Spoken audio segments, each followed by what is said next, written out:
So this is just a quickie between longer videos. Videos.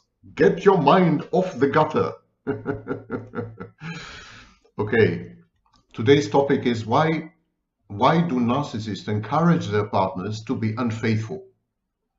A substantial minority of narcissists encourage their partners, proactively encourage them to sleep with others, to have sex with others, to be unfaithful via casual sex, swinging, or group sex, especially threesomes. Now, in reality, half of all narcissists are women and half are men.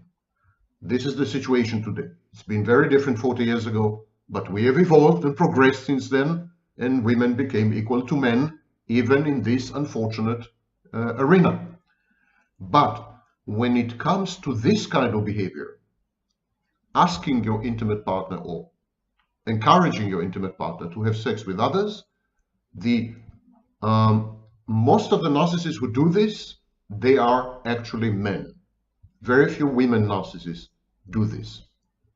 Now, the victims often misinterpret the narcissist's encouragement as his wish or his command.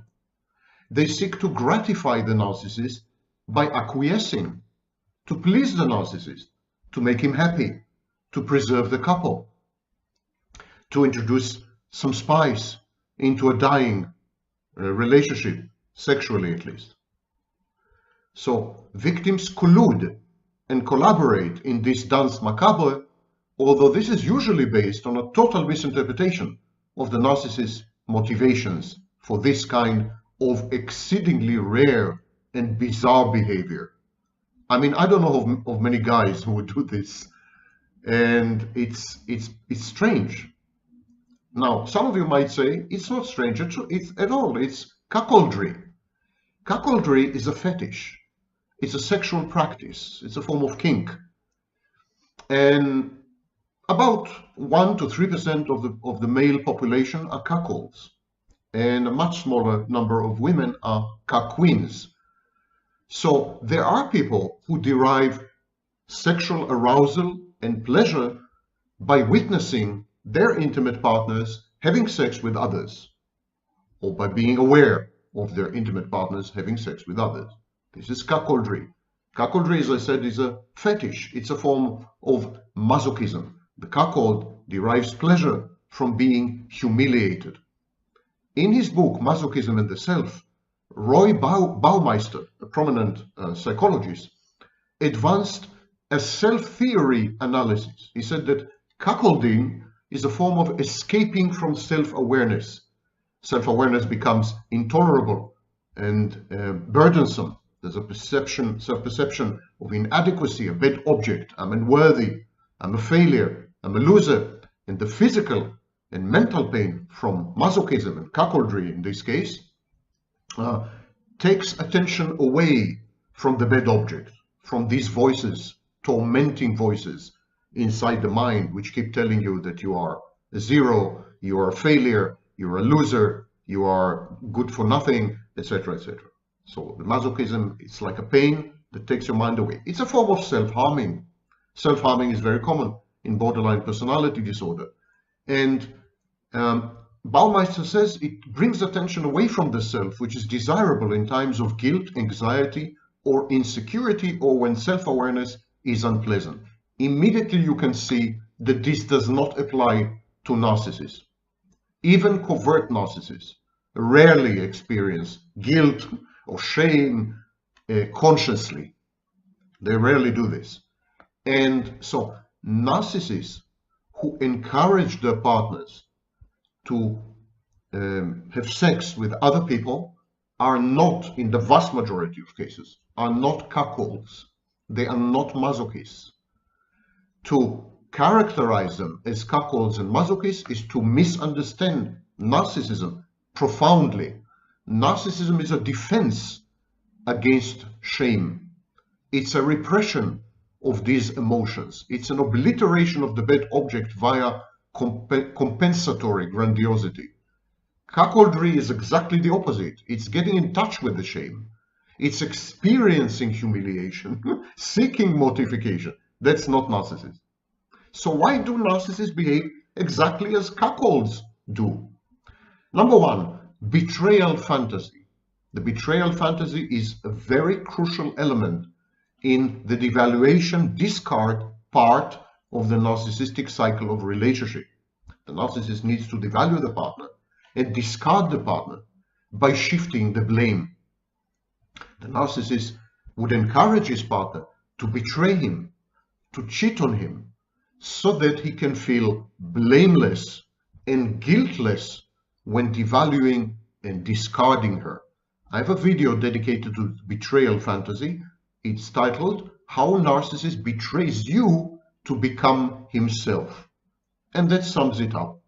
The narcissist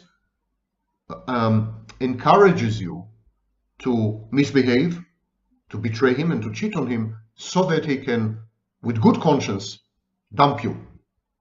And dumping is the symbolic representation of separation, individuation, the unresolved stage or phase in early childhood development with his original mother. You are a maternal object and he needs to get rid of you in order to reenact the early conflict with his mother. The best way to do this is if you were to cheat on him with someone else. Then he would feel utterly exonerated and utterly justified in telling you goodbye. So this is the first and major reason. Second one, loyalty test. The narcissist converts you into a maternal figure and expects you to accept him, to embrace him, and to love him unconditionally as a mother would. But how can the narcissist trust you? How would he know that you're trustworthy, that you can be relied upon, that you will not betray him and cheat on him, or that you will not hurt him the way his original mother did, that you will not become absent, that you will not become neglectful, that you will not become rageful, that you will not become vindictive? How can the narcissist verify all this? By baiting you. The narcissist baits you. He puts you to a loyalty test with other potential partners. And then if you fail the loyalty test, he devalues you and discards you because you are not a good mother. You are a dead mother, exactly like his original mother. His original mother has betrayed him. His original mother has abandoned him. His original mother has cheated on him with her husband or father, and you're doing the same. So it's a loyalty test. Next, it's a dare, especially if you're prone to triangulation. If you're the narcissist's intimate partner, and the only way to get a rise out of him is to triangulate with other people, the narcissist would dare you. The narcissist, remember, is defiant. The narcissist is reckless. And so he would dare you. He would say, see if I care. It's a power play. You start to triangulate, the narcissist pushes you to consummate the relationship with the third party. That is the Kaufman drama triangle. You come to the narcissist with a newly found rescuer and savior. The narcissist tells you, go to that rescuer and savior. Have sex with your rescuer and savior. I dare you. See if I care. I couldn't care less about you. It's a power play. Of course, it's not true. Deep inside, the narcissist is as tormented as anyone would be by your infidelity, by your lack of faithfulness.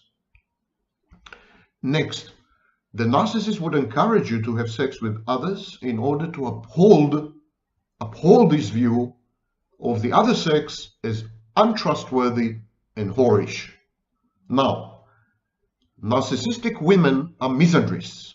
They hate men and they regard men as untrustworthy and whorish. Narcissistic men are misogynists. They hate women and they regard women as untrustworthy and whorish. And what better way to validate their point of view by witnessing your infidelity, your cheating, your deception. So the narcissist encourages you to conform to his snapshot of you, to his perception of you.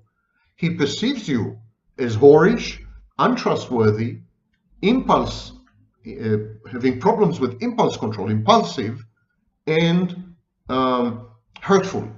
And he wants you to conform to this view. He wants to feel validated. He wants to feel that he is right. He's not just deluding himself or hallucinating.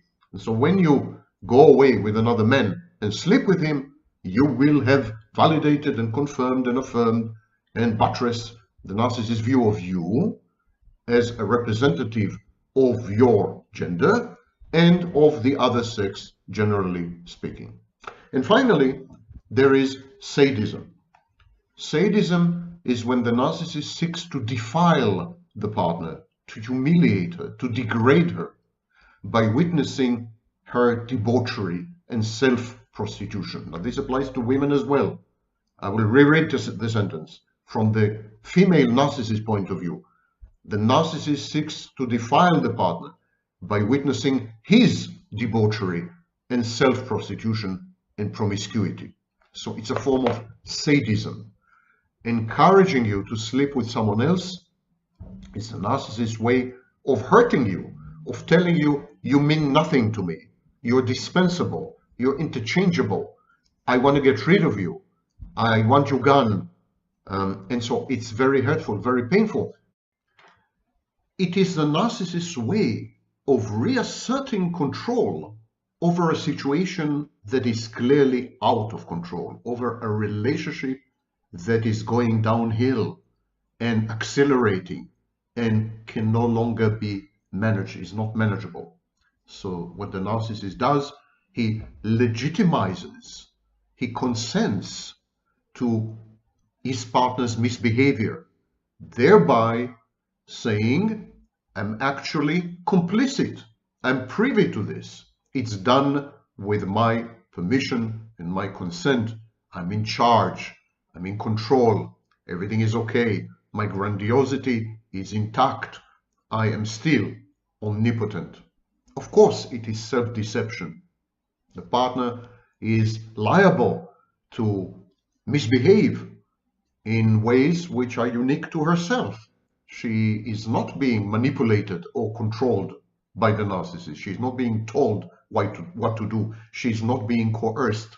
She is just reactive to the environment, the toxic environment that the narcissist had created. And so when the partner finds herself on the path to this kind of solutions to the intractable, painful relationship, she no longer recognizes herself. She is estranged, she is disoriented, and this causes in her behaviors which are alien to her nature. But this is not induced by the narcissist. This is the partner's reaction to the narcissist. The psychodynamic is totally endogenous, totally internal, not external. Later on, the partner may regret what she had done and may reframe the entire experience as if she were coerced by the narcissist. The narcissist made her do it. This is, of course, an alloplastic defense. But the truth is, the narcissist creates a shared fantasy. The shared fantasy is onerous and difficult and harrowing and painful. And the partner who is somewhat dysregulated, somewhat damaged, somewhat broken, somewhat sensitive, somewhat susceptible, falls apart, disintegrates. And then dynamics and processes inside herself cause her to act in ways which shame her and make her feel guilty. And she doesn't know how to cope with these devastating, debilitating emotions. So she comes up with a narrative where she has been a hapless victim, a passive object, subject to manipulation and lacking any willpower. That is, of course, expressly untrue, and it's a form of splitting. I'm all bad, the narcissist. I'm all good, the narcissist is all bad. to break your own boundaries, to behave in ways that you have never behaved before, by defiling yourself, degrading yourself, and humiliating yourself, essentially prostituting yourself. Now, there's no coercion involved. There's a misconception here. In none of the things that I've described is there coercion. The narcissist does not coerce his intimate partner to have sex with others. The narcissist doesn't pimp his intimate partner. The narcissist doesn't run a ring, a sex ring, and this is not human trafficking. The narcissist simply goes with the flow. If the intimate partner triangulates, he encourages her to carry it to the end. If the intimate partner seems to be unhappy, he then suggests to her to have sex with others. He baits her by introducing her to others and by leaving her alone with other men, for example, baiting her. He dares her. There's a power play, and so on and so forth. It's much more subtle and nuanced and intricate than coercion. There's no coercion involved. There's a communication of expectations. There's a lot of hurt and pain in both parties. There is a power play. I think that's the most dominant feature. There's a power play involved. There is mutual testing, you know, how far will you go? Are you willing to hurt me? So these are very sick and dysfunctional dynamics, and they involve both the narcissist and his victim. This is not exclusive to the narcissist.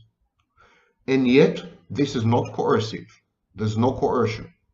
And this is why the victim, having cheated on the narcissist, having been unfaithful, is devastated, because she realizes that it has been her choice. She chose to do so, and she doesn't understand herself. She feels that she has acted in a way that is alien to her. She feels estranged. She feels that she is not herself. But this is not the outcome of coercion. It's the outcome of sick pathological dynamics, pathoetiology, as we call it. These dynamics can induce atypical behaviors in people involved in the couple. And that is true both for the narcissist and for the victim. Even the narcissist may engage in atypical behaviors. Boundaries are broken, rules are ignored, new behaviors emerge. There's imitation and emulation and modeling. There is merger and fusion. All these dynamics cause the victim to behave narcissistically, because cheating on someone else, being unfaithful, going outside the remit of the vows one makes, breaching exclusivity agreed upon, these are all narcissistic behaviors. And it is the victim who engages in them.